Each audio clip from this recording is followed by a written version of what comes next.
ultimately your apple is a circle, and if you have a banana, it's like a smiley face or a half moon or a half crescent.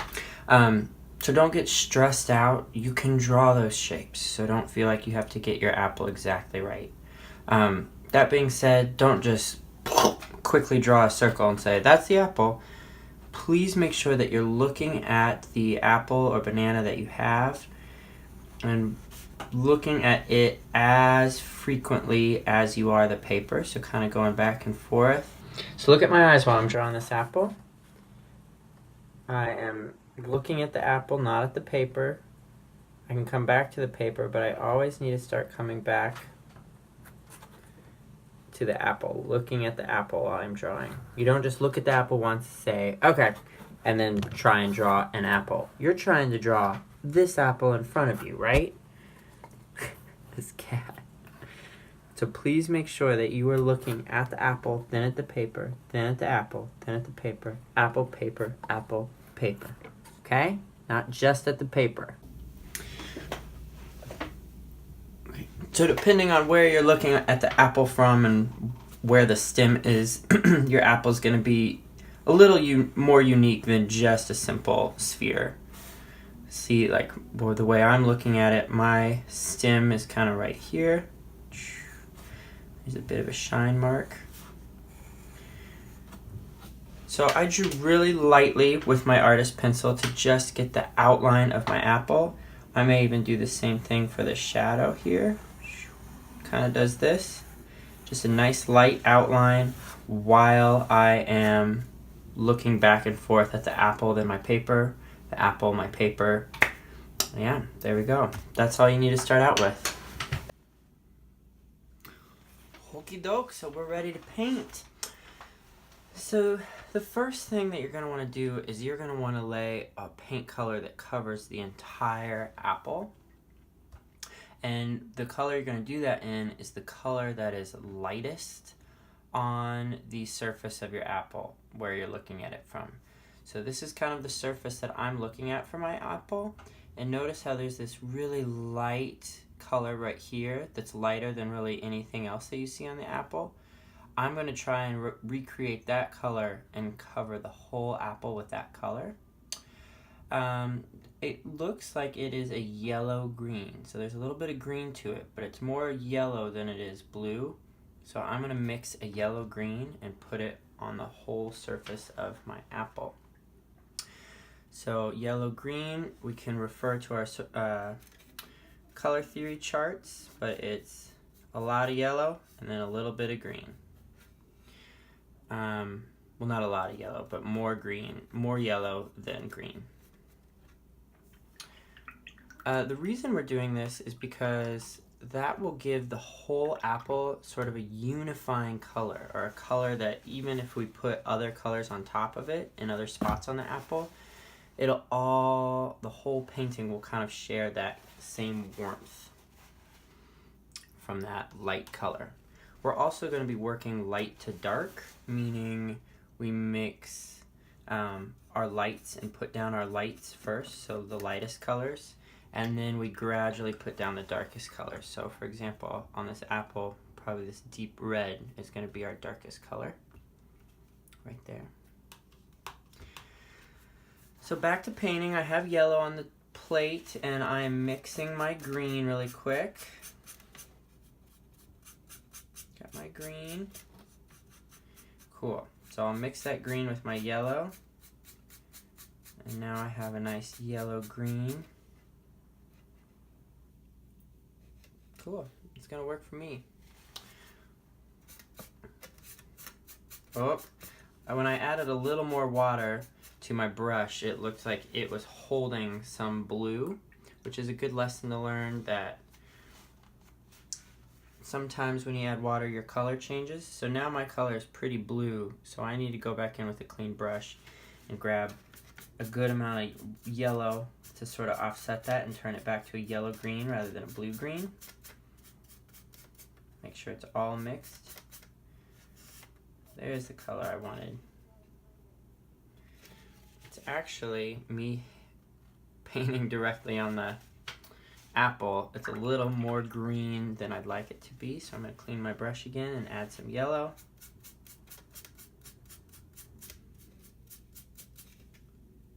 Much better. Okay. So I'm going to lay a layer of that down. I want to be very careful to not go out of the lines that I made for my apple lightly in pencil. And also that I'm going with the brushes, not against them, so they don't fray or get spread out.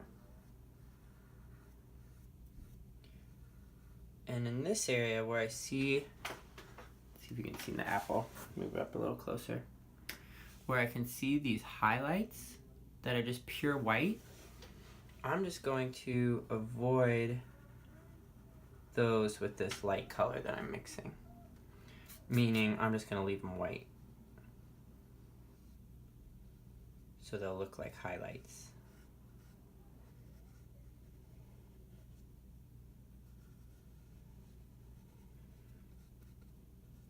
But everything else I'll paint. Doesn't have to be a thick layer. It should be a thin layer of paint.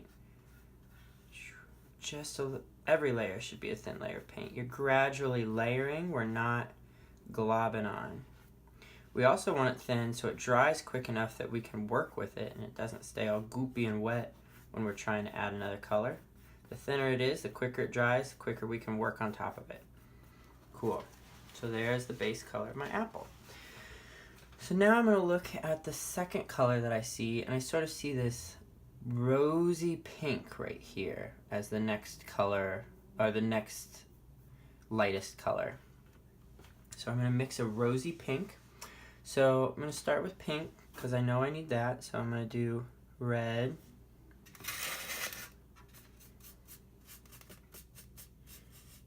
clean off my brush, and white.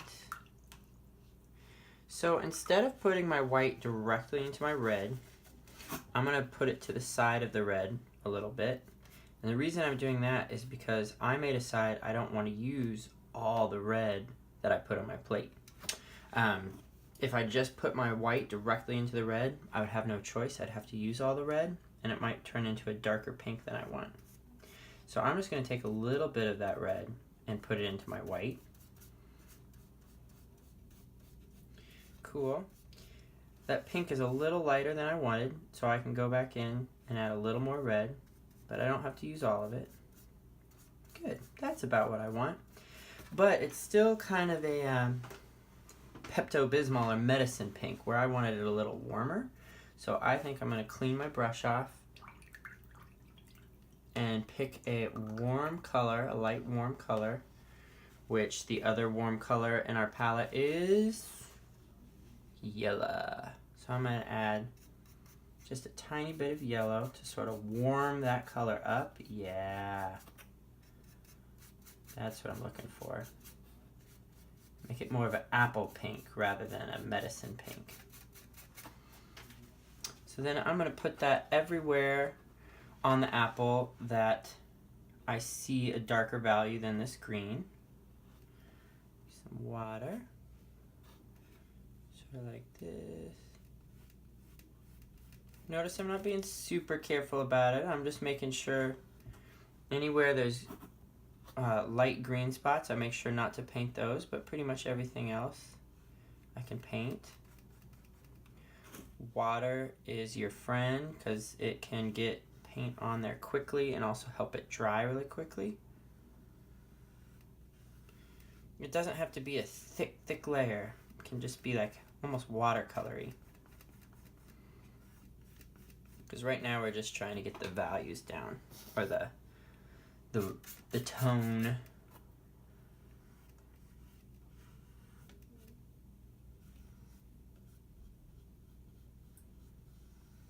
Cool. There's that pink.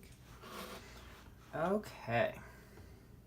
So the next color I see is we're starting to get into like kind of a cherry red almost.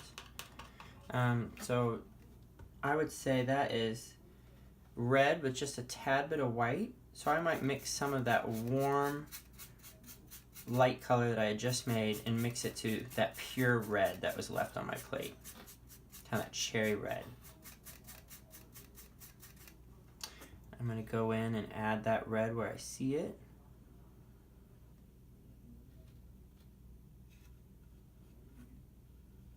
It doesn't have to be perfect. Again, just like when we were drawing it, your eyes should be going back and forth to the apple and then to your painting.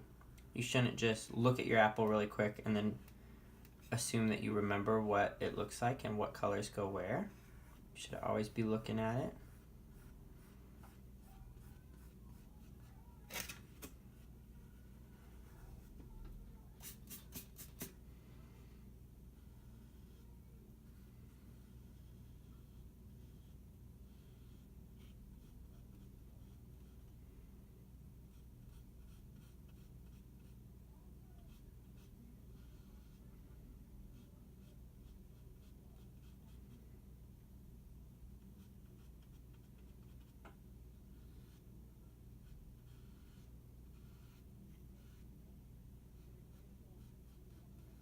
Okay, so that's where I see that kind of cherry red. Now the darkest value is kind of has a little bit of shadow to it, or where the light isn't hitting the apple directly. So remember, how we darken a color is by combining it with its complementary color.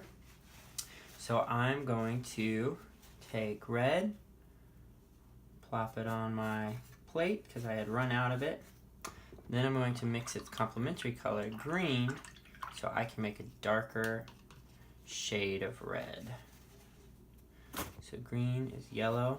Put yellow on the plate first, find a clean spot. Yellow.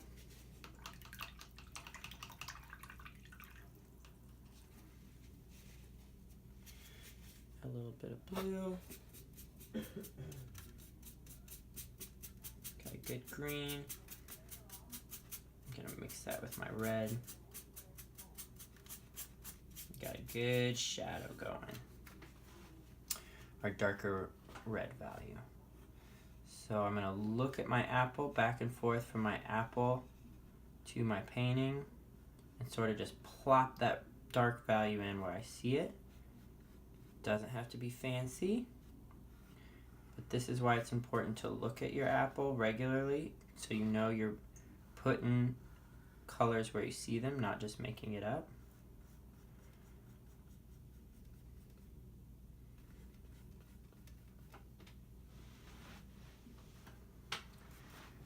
Pop it right back there.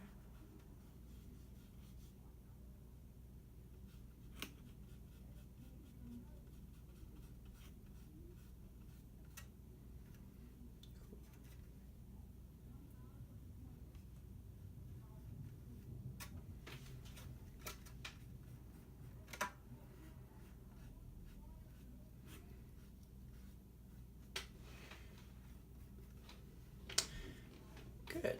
So there is my apple.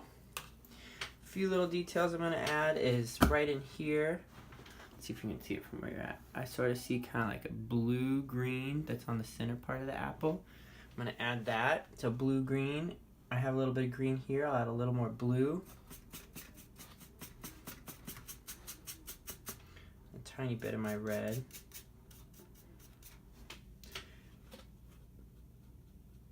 Yeah, it kind of creates a little shadow there.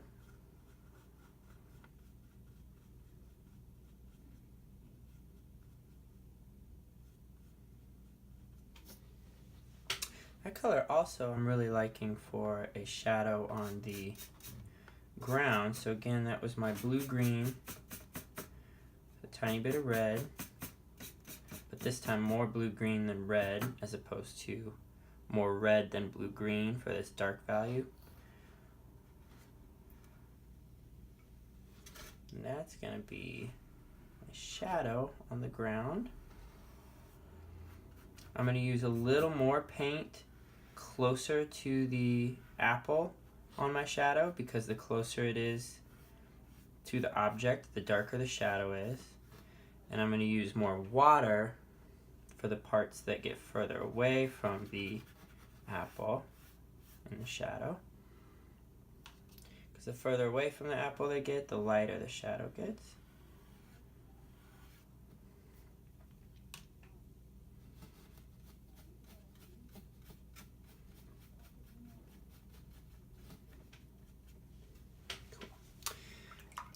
And then I'm gonna make, last but not least, my little stem, which is kind of a brown color.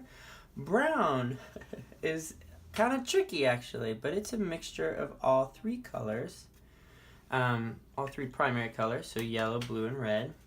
So I'm putting a tiny bit of each in proximity to one another on my mixing plate. You will need a lot less blue than the other colors and less red than yellow.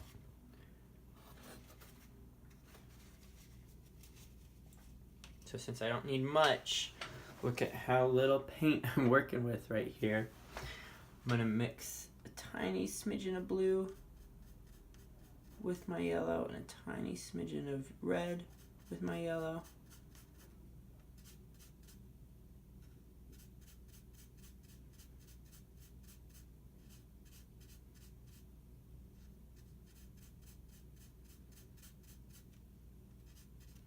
Got sort of a nice light brown there.